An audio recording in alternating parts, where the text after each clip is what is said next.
matin, on va poursuivre notre série sur le livre de 1 roi. Un bref rappel de nouveau de ce que nous avons parcouru dans les chapitres 1 à 11. On commence à bien avancer, on arrive presque à la moitié de ce livre-là. Dans le chapitre 1, on voit le roi David qui arrive à la fin de son règne, fin de sa vie, et qui vit une fin de royauté plutôt instable et chaotique avec une tentative, vous vous rappelez, de coup d'État qui a été déjoué, un coup d'État de l'un de ses propres enfants, qui a été déjoué notamment par l'intervention courageuse de Bathsheba, sa femme, et du prophète Nathan. Salomon est intronisé comme roi d'Israël et de Juda, et avant de mourir, David va transmettre à son fils Salomon ses dernières instructions avant de mourir, David, à l'âge de 70 ans. Salomon règne sur tout Israël et met avec sagesse les exécutions des dernières instructions de son père. La fin du chapitre 2 nous précise que la royauté, à ce moment-là, fut affermie dans la main de Salomon. Et puis, le chapitre 3 nous présente le début du règne de Salomon avec un mauvais départ pour lui. Et comme on l'a vu, ce n'était pas finalement un mauvais départ, c'était la suite d'un mauvais départ. Et son mariage pour raison politique avec l'une des filles de Pharaon. Mais la grâce de Dieu demeure. Et Salomon demande à Dieu la sagesse. Une demande qui plut à Dieu. Dieu la lui donnera avec, en plus, la richesse et la gloire. Chapitre 4 du livre des rois nous présente le gouvernement de Salomon, toute la manière dont il fonctionne. Et le début du chapitre 5 nous fait l'éloge de la gloire de Salomon et la gloire et de son savoir. Puis de la fin du chapitre 5 jusqu'au chapitre 8, on assiste à l'accomplissement de la promesse de Dieu faite à David. Que Salomon sera celui qui bâtira le temple de Dieu. Et là, on assiste dans ces chapitres à la construction du temple de Dieu et à son inauguration.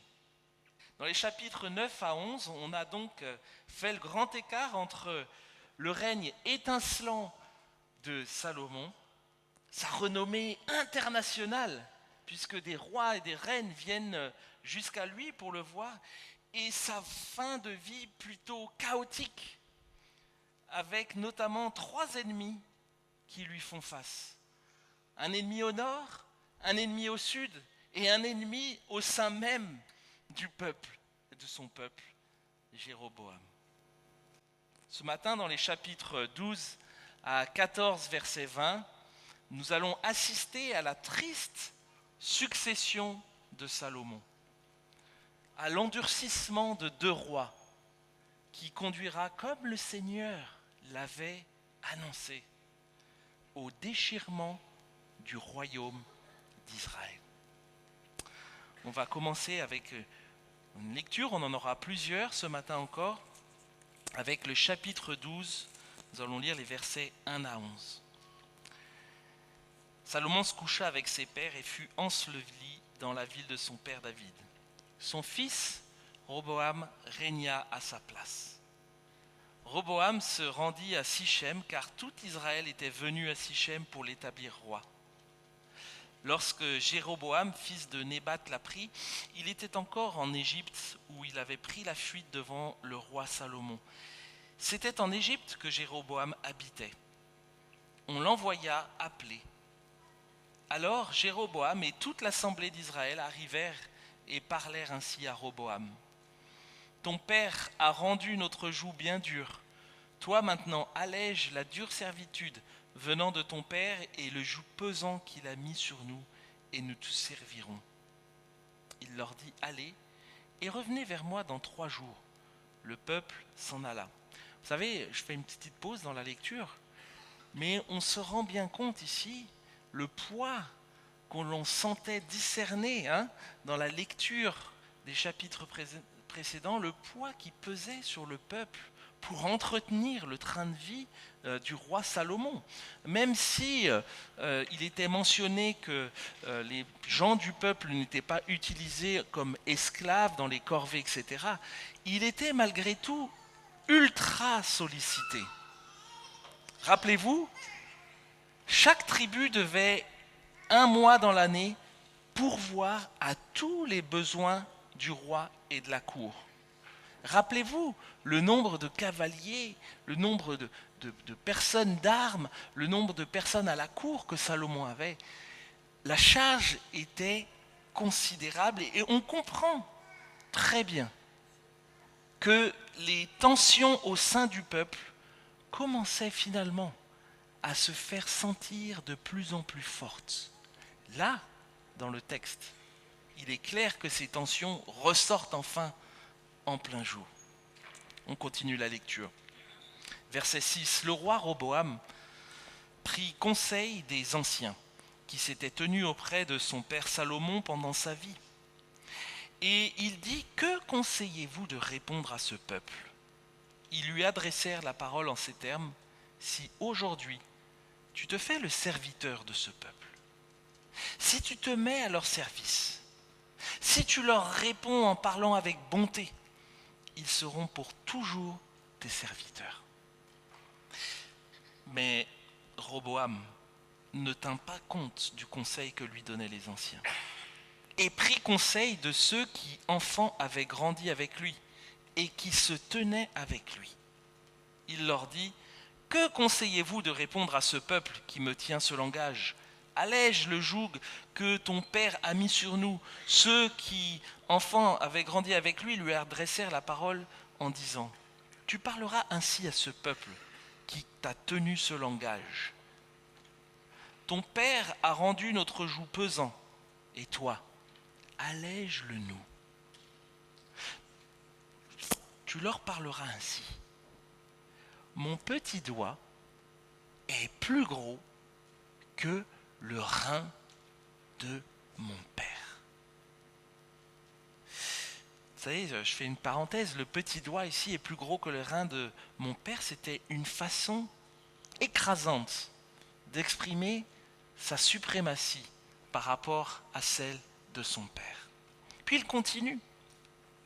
Maintenant, tu leur diras, mon père vous a imposé un joug pesant, et moi, j'alourdirai encore votre joug. Mon père vous a corrigé avec des fouets, et moi, je vous corrigerai avec des scorpions. Vous savez, les scorpions, prenez pas des scorpions pour les taper. Dans le monde ancien, les scorpions, c'était comme des fouets sur lesquels on venait rajouter des pics en ferraille, comme les pics du scorpion. Et on fouettait avec ça. Et ça, le fait de mentionner que je vous fouetterai avec des scorpions, souligne finalement l'horreur des intentions du roi Roboam pour le peuple d'Israël. Très loin des principes de Dieu. Continue la lecture, versets 12 à 15. Jéroboam et tout le peuple vinrent vers Roboam le 3e jour, suivant ce qu'avait dit le roi. Il leur avait dit, laissez-moi 3 jours pour réfléchir et puis vous revenez vers moi pour que je vous dise ce qu'il en est. Le roi répondit durement au peuple. Il ne tint pas compte du conseil que lui avaient donné les anciens. Et il leur parla ainsi d'après le conseil des jeunes gens. Mon père a rendu votre joug pesant, et moi j'alourdirai encore votre joug. Mon père vous a corrigé avec des fouets, et moi je vous corrigerai avec des scorpions. Ainsi, le roi n'écouta pas le peuple, car la tournure des événements venait de l'Éternel en vue de l'accomplissement de la parole que l'Éternel avait dite par l'intermédiaire de Ahaïa de Silo à Jéroboam, fils de Nébat. Roboam, c'est un peu l'enfant gâté de la royauté. Un enfant qui n'a connu finalement que le luxe de l'impôt que pratiquait son papa. Et sa réponse et son choix face à la demande du peuple et au conseil des anciens qu'il ne suit pas, souligne finalement une grande, très grande immaturité. Verset 15, un verset qui est très surprenant dans cet épisode-là. Et on lit que Dieu, malgré tous ces trucs un peu durs, Dieu avait tout prévu, tout planifié pour accomplir ses plans. Et du coup, on peut légitimement se poser une question. Est-ce que Roboam n'a aucune responsabilité finalement dans cette situation, puisque c'était le plan de Dieu? On pourrait se poser cette question. Mais bien sûr que si, que Roboam avait une responsabilité. La responsabilité de Dieu et la souveraineté de Dieu sont indissociables. On ne peut pas les opposer. On ne peut pas les séparer. Application. L'histoire de Roboam, comme celle de Salomon, nous rappelle que nos décisions, nos choix comptent, même si c'est Dieu qui dirige et qui contrôle l'histoire. Roboam a sollicité des conseillers, mais il n'a pas choisi d'écouter les bons conseillers. Et ça, c'est un rappel pour nous qui est important. Celui de solliciter le conseil des frères ou de sœurs mûrs dans la foi, pas des genoux. Mûrs dans la foi, pas des genoux dans la foi. Et de ne pas avancer en cavalier seul. Celle d'écouter les bons conseillers avant de prendre des décisions importantes pour nos vies et de les suivre. Le livre des Proverbes, écrit par notamment Salomon, dit que quand la prudence fait défaut, le peuple tombe. Le salut est dans le grand nombre des conseillers. On pourrait dire des bons conseillers. Ça, j'aimerais vous encourager chacun à réfléchir à ça. Et notamment les jeunes qui êtes face parfois à des choix, et même les moins jeunes qui êtes face à des choix. Demandez conseil à des frères ou des sœurs mûrs dans la foi. Pas des frères et des sœurs qui se disent mûrs dans la foi. Des frères et des sœurs dont vous voyez qu'ils sont mûrs dans la foi. Et demandez-leur conseil. Écoutez-les. Mettez-les en prière devant le Seigneur. Regardez si ce qu'ils vous conseillent est en accord avec ce que la parole de Dieu nous enseigne. Et rappelez-vous d'une chose, c'est que même dans nos mauvais choix, même dans nos échecs,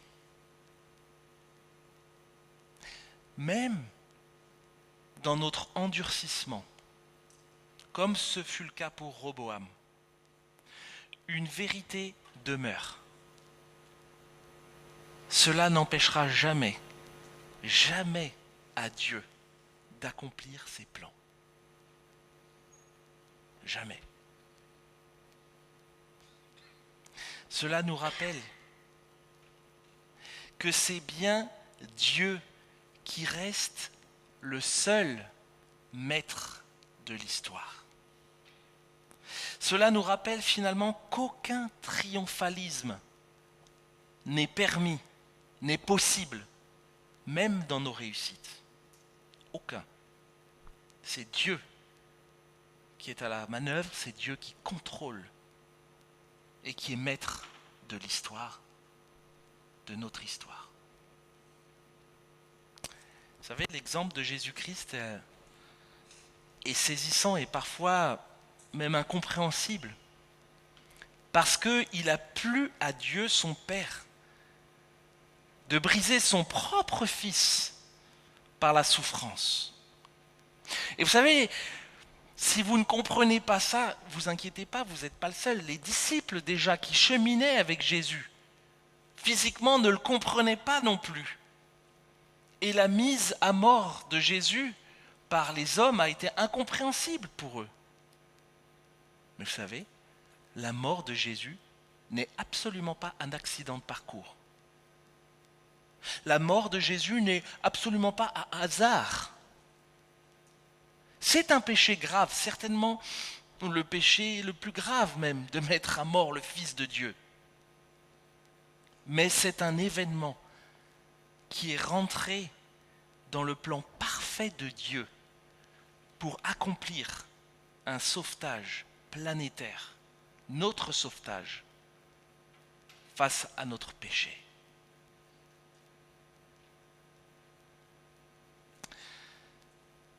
Lisons ensuite les versets 16 à 20. Lorsque tout Israël vit que le roi ne l'écoutait pas, le peuple répondit au roi : « Quelle part avons-nous avec David ? Nous n'avons pas d'héritage avec le roi, le fils d'Isaïe, pardon. À tes tentes, Israël. Maintenant pourvois à ta maison, David. » Et Israël s'en alla dans ses tentes. Quant aux Israélites qui habitaient les villes de Juda, Roboam régna sur eux. Alors le roi Roboam envoya Adoram qui supervisait les corvées. Mais tout Israël le lapida et il mourut. Alors le roi Roboam n'eut que la force de monter sur un char pour s'enfuir à Jérusalem. C'est ainsi qu'Israël s'est révolté contre la maison de David jusqu'à aujourd'hui. Tout Israël ayant appris que Jéroboam était de retour, ils le firent convoquer à l'assemblée et l'établirent roi sur tout Israël.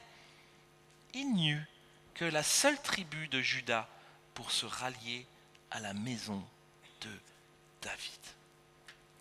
Dans ces quelques versets, on a la mise en œuvre là de la promesse de Dieu faite à Jéroboam au chapitre 11. Qu'est-ce que faite à Salomon au chapitre 11. Qu'est-ce que Dieu avait promis à Salomon et même à Jéroboam d'ailleurs au chapitre 11 ? Vous vous rappelez ? Voyons l'endurcissement de Salomon. Qu'est-ce que Dieu lui a dit par l'intermédiaire de prophètes ? Non. Alors, ça c'est ce qu'il a demandé, Salomon. Mais qu'est-ce que Salomon n'a pas vécu selon, c'est endurci dans son cœur, c'est éloigné du Seigneur. Qu'est-ce que Dieu lui a promis au chapitre 11 comme conséquence à son péché ? J'ai entendu plein de choses, mais j'ai rien compris. Merci Sarah. De déchirer le royaume. Mais il a dit, ce ne sera pas sous ton règne, à cause de David. Ce sera plus tard avec ton fils. Et là, dans ces versets, on vient de voir l'accomplissement de ce que Dieu avait promis à Salomon. Jéroboam devient roi, on le voit sur cette carte, du royaume du Nord. Roboam reste roi sur le royaume du Sud, ce royaume de Juda. Juda qui est composé en réalité de 2 tribus, Juda et Benjamin. On le voit sur cette carte-là avec les 12 tribus qui apparaissent, ou 13. Si l'on considère que la tribu entre guillemets de Joseph, qui est séparée en 2, Éphraïm et Manassé, on peut en compter 13, et en sachant que les Lévites, parce que là vous allez en compter 12, mais les Lévites, le Seigneur leur avait dit, vous n'aurez pas de terre, puisque votre héritage, il est dans les cieux. 12 tribus. La tribu de Benjamin, on n'en a pas parlé la dernière fois, elle est évoquée au chapitre 11 déjà. Et elle réapparaît ici au chapitre 12. La tribu de Benjamin, elle est intéressante parce qu'à la fin du chapitre 11, Dieu dit qu'il va laisser la royauté de Roboam et qu'il y aura donc la tribu de Juda plus la tribu de Benjamin. Benjamin, vous savez, c'était la pire des 12 tribus. Dans le livre des Juges, Pour ceux qui l'ont déjà parcouru, on peut comprendre que la tribu de Benjamin avait désobéi clairement à Dieu, qu'elle était devenue cananéenne et qu'elle devait être détruite. Elle s'était mélangée à des peuples étrangers qui refusaient Dieu comme le Seigneur et Sauveur de leur vie. Le peuple désobéira à l'ordre que Dieu avait dit d'éliminer cette tribu-là. Il restera 600 hommes qui firent en plus après des plans foireux pour continuer à vivre et à grandir. Moi, je me suis dit en lisant ça, c'est quand même surprenant de constater que dans l'histoire du peuple d'Israël, alors que cette tribu de Benjamin était la pire, enfin une des pires on va dire, que le premier roi d'Israël, Saül, est de quelle tribu ? Benjamin. De constater que Jonathan, le meilleur ami du roi David, était de quelle tribu ? Benjamin. Et de constater encore que quelques siècles plus tard, les amis, Mardochée, l'oncle de la reine Esther, qui prend soin d'elle, qui l'encourage à défendre la cause du peuple de Dieu. De quelle tribu était Mardochée ? Benjamin.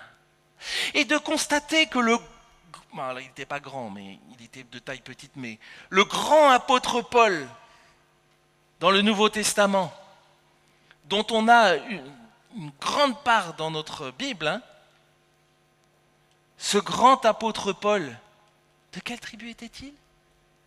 Benjamin.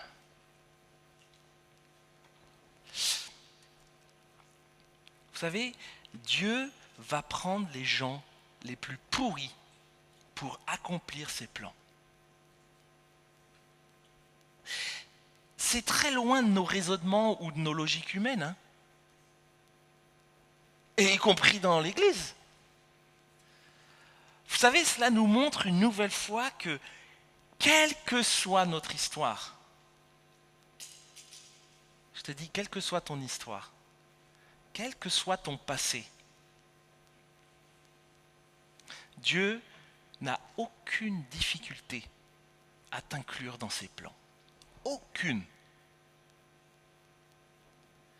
Si vous pensez que vous êtes foutu à cause de votre vie passée, à cause de vos faillites, aussi importantes soient-elles, sachez que ce n'est absolument pas comme ça que le Seigneur fonctionne.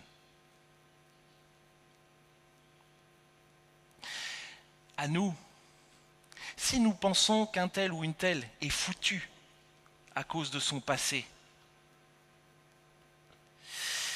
à cause de leur faillite, sachez aussi que ce n'est absolument pas comme ça que le Seigneur fonctionne.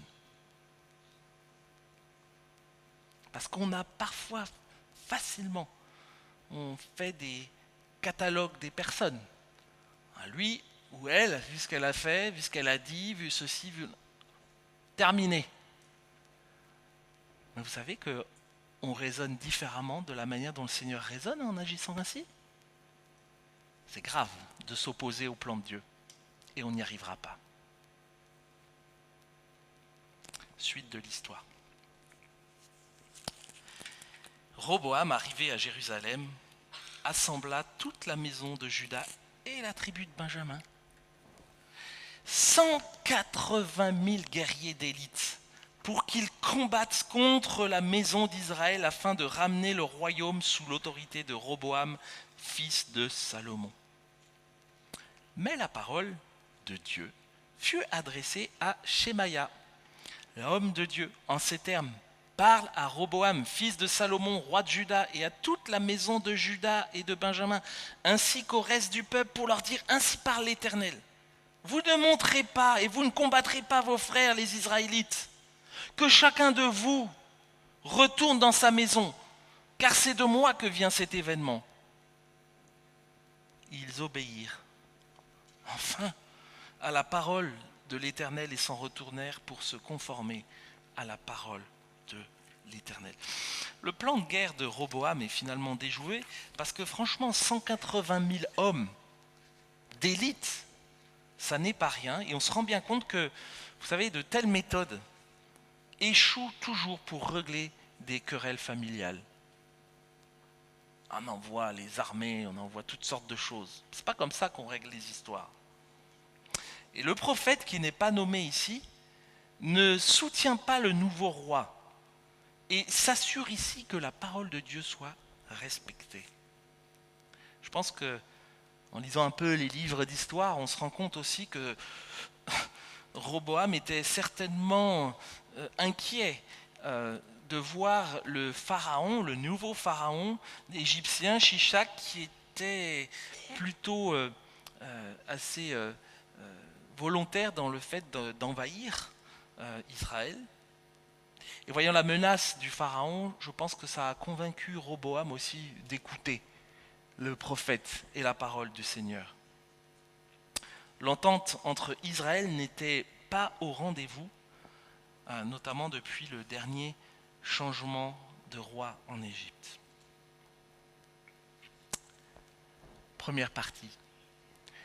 On va rentrer maintenant dans une autre partie où on va se rendre compte la manière dont un règne...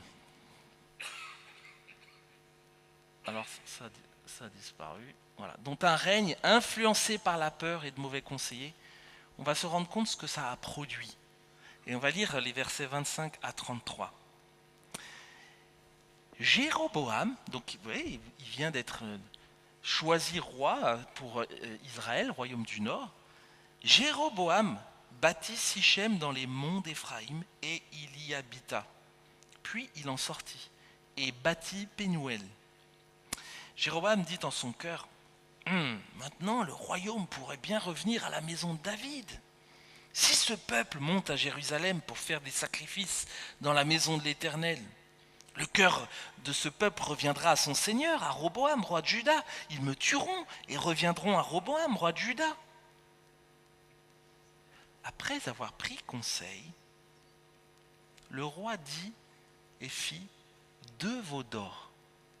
Et il dit au peuple, vous êtes assez montés à Jérusalem. Israël, voici tes dieux qui t'ont fait monter du pays d'Égypte. Il en plaça un à Béthel et il mit l'autre à Dan. Ce fut là une occasion de pécher. Le peuple alla devant l'un des veaux, les veaux d'or, jusqu'à Dan. Jéroboam établit une maison de haut lieu et des sacrificateurs pris parmi tout le peuple et n'appartenant pas aux fils de Lévi. Jéroboam établit une fête au 8e mois, le 15e jour du mois, comme la fête qu'on célébrait en Juda, et il monta à l'autel. C'est ainsi qu'il agit à Béthel, en sacrifiant au veau qu'il avait fait. Il installa à Béthel les sacrificateurs des hauts lieux qu'il avait établis. Il monta à l'autel qu'il avait fait à Béthel. Le 15e jour du 8e mois, mois qu'il avait choisi de sa propre initiative, il fit une fête pour les fils d'Israël et monta à l'autel pour brûler des parfums. Jéroboam a un sérieux problème. Bien qu'il se retrouve roi du royaume du Nord, la majeure partie des infrastructures religieuses pour le peuple, des infrastructures nationales, se trouve être de l'autre côté de la frontière, dans le royaume du Sud, au royaume de Juda. Et bien que le pouvoir politique soit divisé, vous savez, les habitants du Nord, comme ceux de Juda, continuent leur pèlerinage au temple de Jérusalem pour notamment y célébrer les grandes fêtes. Et donc dans la tête de Jéroboam, il se dit, mais si mon peuple retourne à Jérusalem, je vais les perdre. Et en les perdant, ils vont se liguer avec Roboam et ils vont venir me tuer. Et ma royauté est terminée. C'est foutu. Il faut que je réagisse. Jéroboam demande conseil. Il a des super conseillers, Jéroboam. Il demande conseil, il réfléchit, mais vous savez ce qui lui dicte sa conduite ? c'est quoi qui dicte sa conduite à votre avis? C'est sa peur.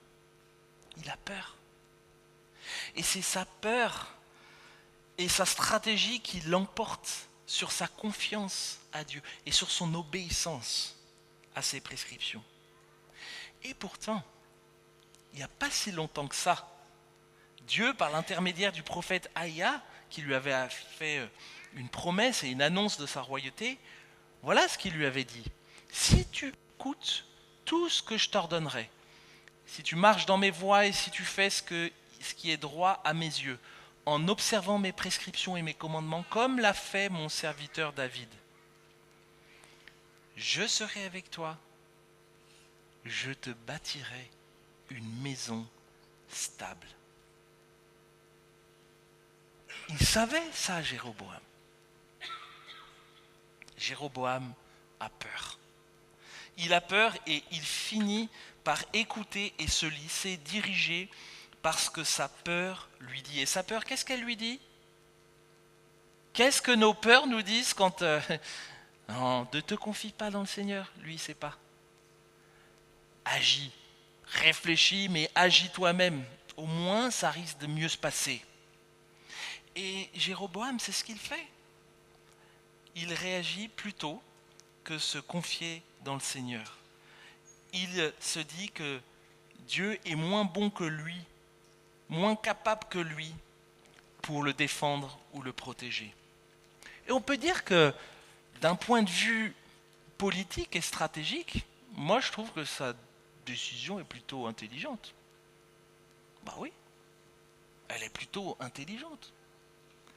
Mais d'un point de vue spirituel, elle est catastrophique. Elle est calamiteuse. Le mot veau d'or aurait dû résonner dans sa tête, aurait dû l'alerter. C'est comme si vous disiez à un Allemand Auschwitz, ça doit... Tout de suite, tu as des signaux qui sortent, des alertes, qui nous rappellent l'histoire dramatique. Non. Jéroboam entend ça de la part de ses conseillers. Il réfléchit et il met lui-même en place ces veaux d'or qui avaient coûté cher au peuple après sa libération de l'esclavage de l'Égypte. Mais bien-aimés, ne laissons pas nos peurs nous faire penser que nous avons la solution. Ne les laissons pas penser que nous savons mieux que Dieu. Ne les empêchons pas de nous soumettre à Dieu et non pas à elle.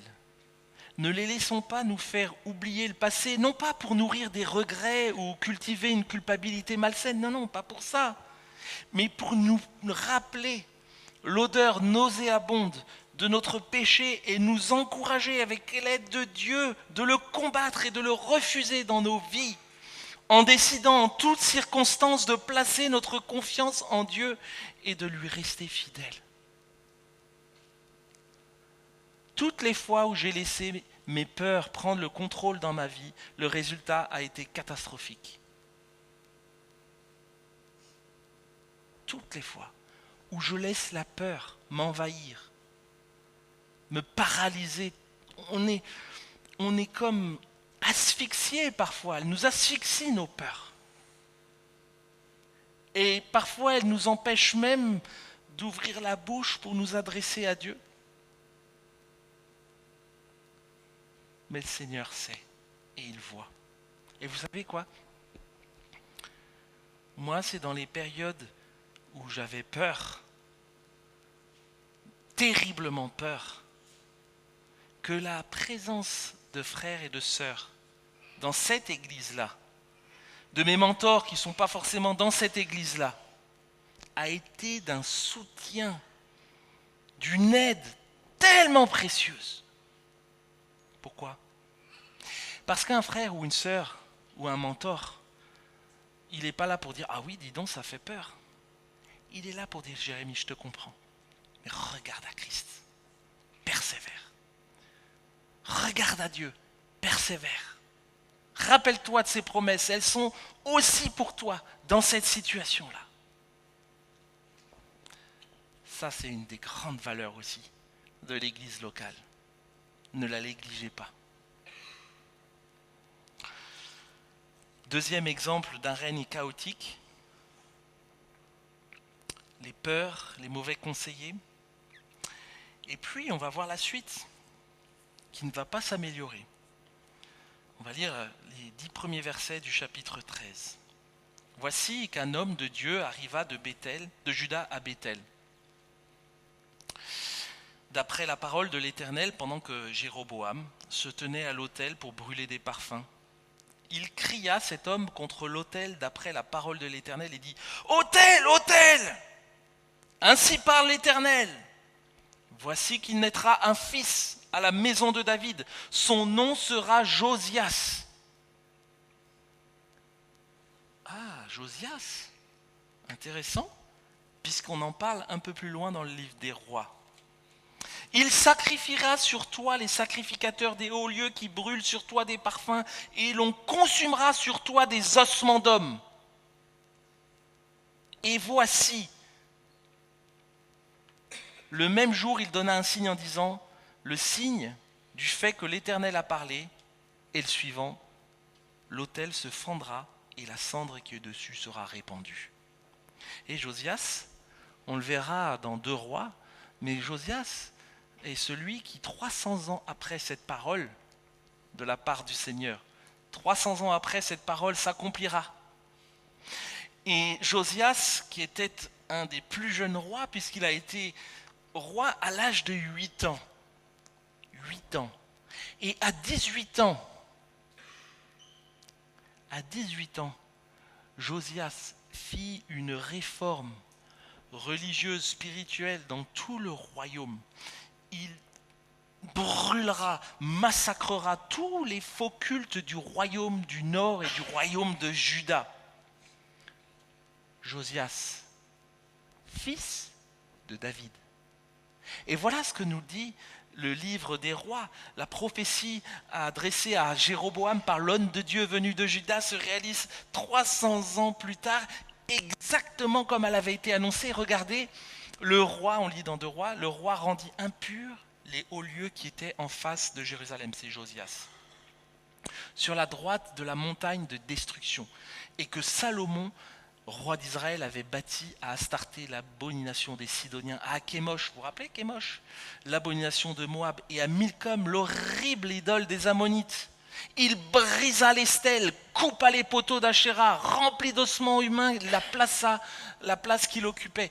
De même, en ce qui concerne l'autel qui était à Béthel et le haut lieu qu'avait fait Jéroboam, on retrouve ça.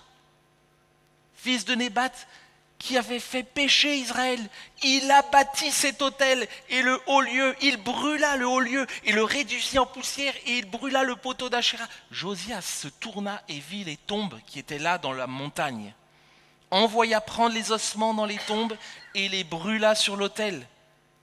Il le rendit impur, selon la parole de l'Éternel, proclamée par l'homme de Dieu. C'était bien là les paroles qu'ils avaient proclamées. Il dit, quel est ce monument que je vois ? Les gens de la ville lui répondirent, c'est la tombe de l'homme de Dieu qui est venu de Juda et qui a proclamé contre l'autel de Béthel ces choses que tu as accomplies. Vous vous rendez compte ? 300 ans plus tard, exactement ce que Dieu avait prévu se passe. Retenez la fin de ce qu'on vient de lire là, parce que ça va vous éclairer par rapport à l'histoire que l'on va voir de cet homme de Dieu, justement.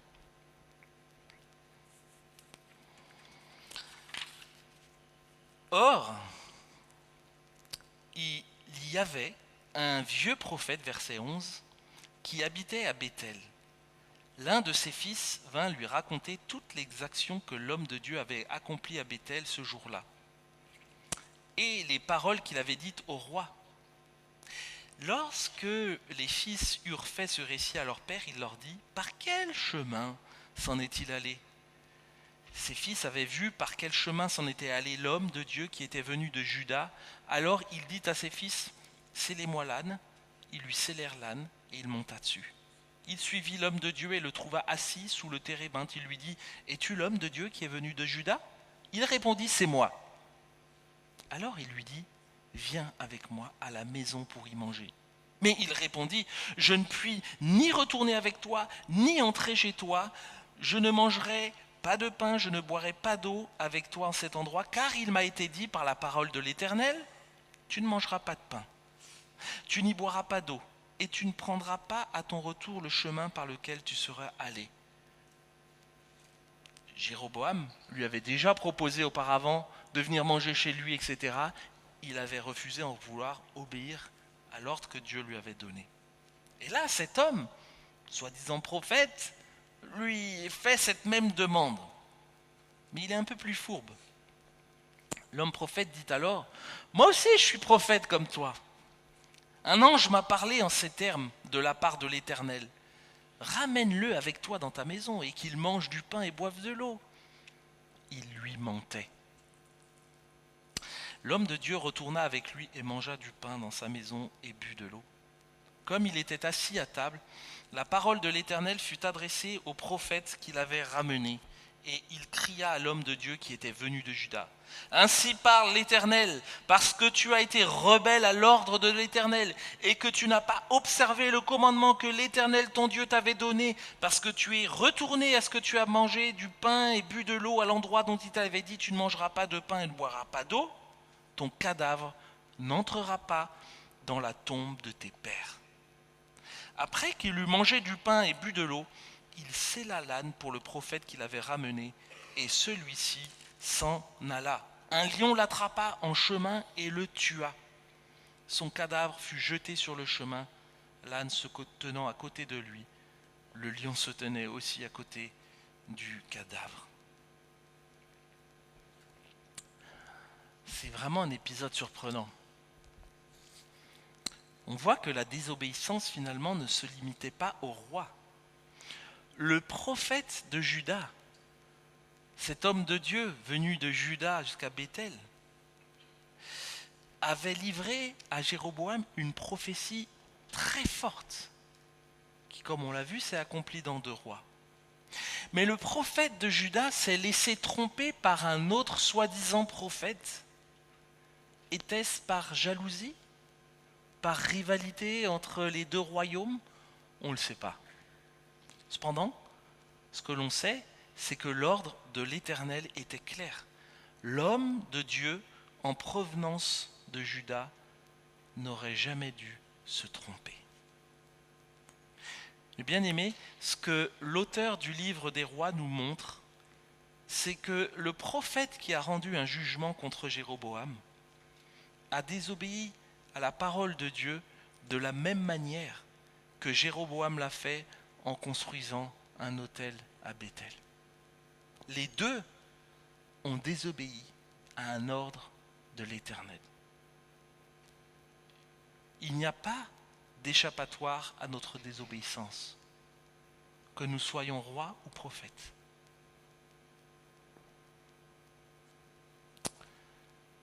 Vous savez, le prophète, ce qui me touche dans cette histoire et m'interpelle, c'est que le prophète a obéi à Dieu dans un moment plutôt spectaculaire.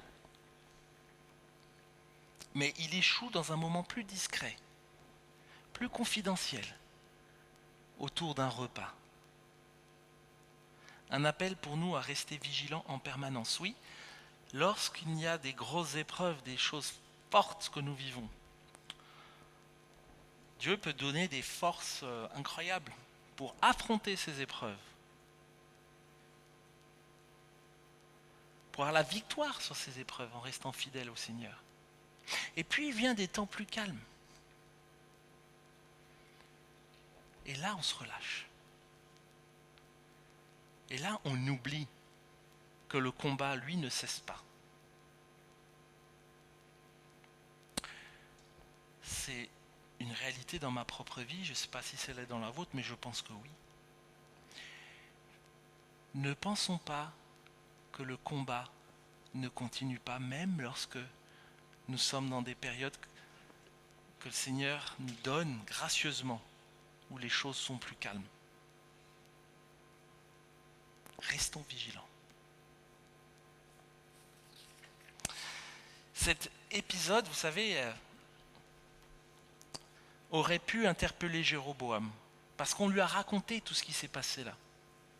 Il a vu tout ce qui s'est passé là. Il a vu cet homme de Dieu lui annoncer ça. Il a vu la fin de cet homme de Dieu parce qu'on lui a relaté ce qui s'était passé. Et on aurait pu se dire, il va réfléchir quand même.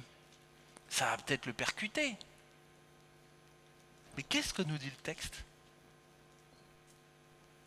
Après cet événement, verset 33, Jéroboam ne revint pas de sa mauvaise voie. Il établit de nouveau des sacrificateurs des hauts lieux, pris parmi tout le peuple, tous ceux qui en avaient le désir. Il les consacra sacrificateurs des hauts lieux. Ça a produit rien du tout.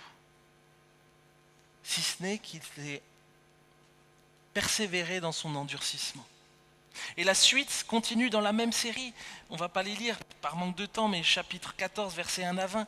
Aya, le fils de Jéroboam, tombe malade.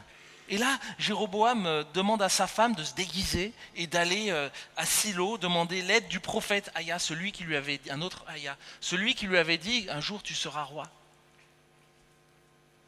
Et le prophète Aya accueille la femme de Jéroboam et le verdict tombe à cause de la désobéissance de Jéroboam, des faux dieux et des idoles qu'il a érigés et adorés à la place de Dieu. Le verdict tombe, il est dramatique pour Jéroboam et toute sa famille. Je vais faire venir le malheur sur la maison de Jéroboam. Je retrancherai même le moindre de ceux qui appartiennent à Jéroboam. Je balayerai la maison de Jéroboam comme on balaye les ordures, jusqu'à ce qu'elle ait disparu. Celui de la maison de Jéroboam qui mourra dans la ville sera mangé par les chiens, et celui qui mourra dans les campagnes sera mangé par les oiseaux du ciel. Waouh! Triste fin, à cause de l'endurcissement du cœur de Jéroboam. Dramatique pour Jéroboam, pour sa famille, mais aussi pour tout le peuple, puisque la suite c'est quoi ? Dieu arrachera Israël de ce bon territoire qu'il avait donné à leur père et il les dispersera de l'autre côté du fleuve. On a là l'annonce de la dispersion, de la déportation du peuple à l'étranger. Dispersion qui aura lieu plusieurs années plus tard pour le royaume du nord, qui sera envahi par la Syrie, et le royaume du sud par les Babyloniens. Dramatique, endurcissement, déchirement de tout un peuple. Vous savez, le peuple voulait un roi. Ah oui, il en a eu plusieurs des rois. Et pourtant, l'histoire des rois et leurs échecs successifs que nous avons encore parcourus ensemble depuis le début de ce premier livre des rois nous rappelle une nouvelle fois que nous avions besoin d'un roi bien plus grand que les David, bien plus grand que les Salomon, les Roboam, les Jéroboam et tous les autres.